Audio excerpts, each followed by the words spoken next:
Columbus Crew. They are undergoing big changes, and a lot of fans are upset. We're going to hear from the community in just a moment, but first, Justin Holbrook joins us. And Justin, you just spoke with the owner of the Crew, Dr. Pete Edwards. What did he have to say about these changes?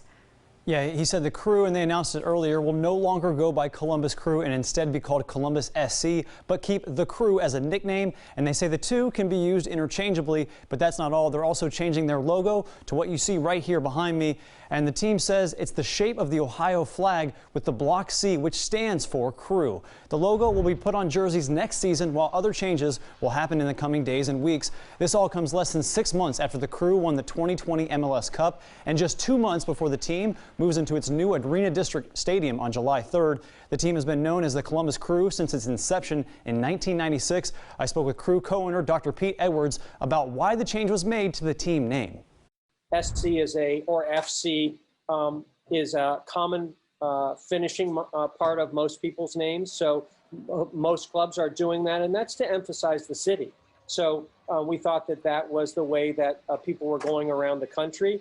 And it also allowed us to separate the Crew and let the Crew stand alone, because we really feel like that the bulk of our fans may always identify us as the Crew. And by doing Columbus SC, then we were able to separate the Crew and let the Crew stand alone.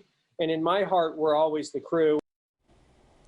So that's the why for why they changed the name. Coming up at 6, I'll tell you why they also changed the logo. Now, Crew fans have taken to social media to hear their voice and say, you know, they don't approve of what's happening. In fact, several fans have gathered outside historic Crew Stadium to make their feelings known. And that's where NBC4's Alan Henry is live now. Alan, you've been talking to fans about the change. What are they telling you? Well, Justin, these fans have been on a roller coaster, frankly, for several years now. So they tell me it's no surprise that when things start to look up for them, a rebrand comes along that brought them right back down. I don't want to repeat Save the Crew again. I don't. We did it already. Being a Crew fan hasn't always been easy. Just look at the last, 5 years. We had to deal with an ownership group that lied to us, that kept us in the dark. And didn't include us on anything, until tweets started coming out. And here we are again. With the rebrand leaking this weekend, fans were stunned and even hurt. Instead, I really feel they should have doubled down and just kind of kept it as it was, and just to be a little more secure in our identity with the team and the team name. If the logo were a little bit more palatable and creative, if it wasn't minimalistic, if it was more than just a letter inside a pennant shape, I might be more inclined to support it. Looking at it, it just further strips away our unique identity. And that couldn't be more important to fans right now who feel the team just found its identity. And it's the poorest time to do it. It really is. We've won the cup. We're going to open a new stadium. We have all the momentum in the world.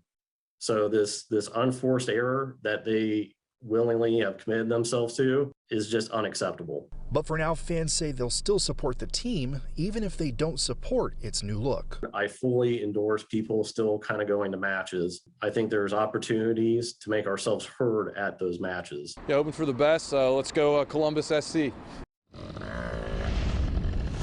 With the rebrand now official, it's unclear what, if anything, these fans can do to stop it, but at the very least, they tell me they'll have their voices heard. Local for you at historic Crew Stadium, Alan Henry, NBC4.